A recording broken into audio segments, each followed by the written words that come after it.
भारत सरकार के वित्त मंत्रालय के अधीन आने वाली अफीम खेती की नीति 2025-26 देश व किसान हितैषी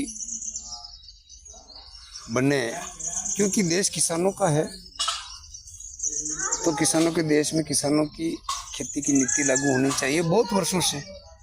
कुछ वर्षों पहले तो हमारे संगठन को भी नारकोटिक्स अधिकारी सुझाव हेतु बुलाते थे। अभी कुछ समय से हमको नहीं बुला रहे हैं। नहीं बुला रहे तो वो उनका अपना लॉजिक होगा, उनकी मर्जी। लेकिन हम लोग भारत सरकार के वित्त मंत्री महोदय से निवेदन करना चाहते हैं और साथ ही सोशल मीडिया के थ्रू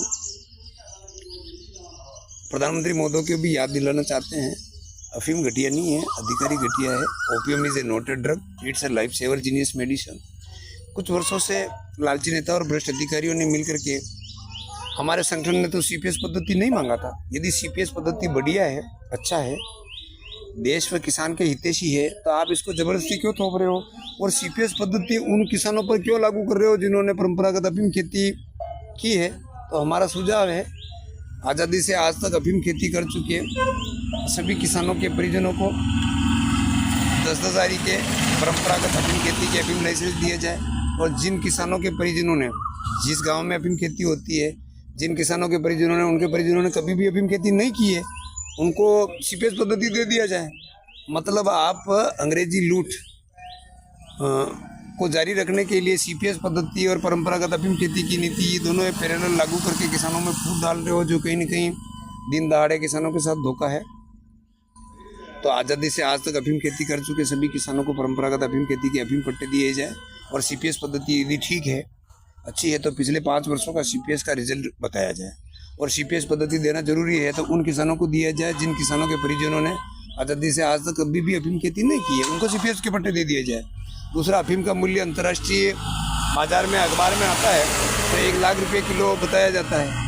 तो फिर किसान को 800, 1200, 1500 रुपये का मूल्य दिया जाता है, जो वो बिल्कुल ही असंवैधानिक है। इसलिए अफीम का मूल्य 1 लाख रुपया किलो है मार्केट वैल्यू, तो 50,000 सरकार अपने पास रखे, लेकिन 50,000 तो किसान को दिए जाए। दूसरा, लोड़ा चूरा अफीम का बाय प्रोडक्ट है। जैसे गाय गोबर देती है तो गाय दूध भी देती है।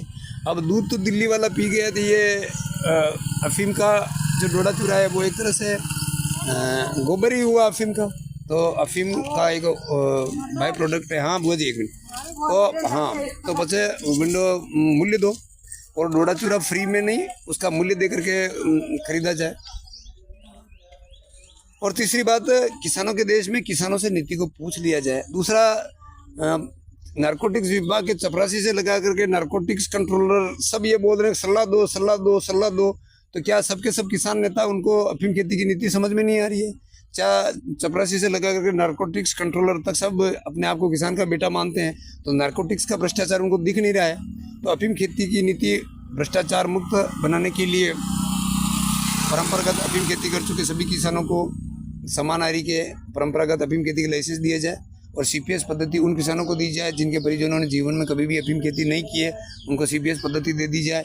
और किसानों के देश में किसानों की बात को दिल से सुना जाए और जानते हुए अनजान बने नहीं रहा जाए। ये हम लोकतंत्र का चौथा पाया मीडिया के थ्रू निवेदन करना चाहते हैं। मैं 2008 से 2025 तक अफीम खेती से जुड़े किसान और किसान पुत्रों के साथ मांगीलाल मेघवाल बिलोट निवेदन कर रहा हूँ। हमारे राष्ट्रीय अध्यक्ष जो इस दुनिया में नहीं है, उनको मैं श्रद्धा सुमन अर्पित करते हुए मैं अपनी ओर से उनको श्रद्धा सुमन अर्पित करता हूँ नरसिंहदास जी वैरागी साहब का। और हमारे संगठन की ओर से ये डिमांड है, कृपया और लोड़ा चूरा का मूल्य दिया जाए।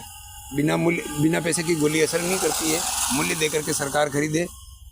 इसी आशा और विश्वास के साथ लोकतंत्र का चौथा पाया मीडिया के माध्यम से भारत सरकार वित्त मंत्री महोदय को प्रेषित। मांगीलाल मेघवाल बिलोट, किसान पुत्र शिक्षक, संरक्षक, भारतीय एवं किसान संघर्ष समिति राजस्थान मध्य प्रदेश।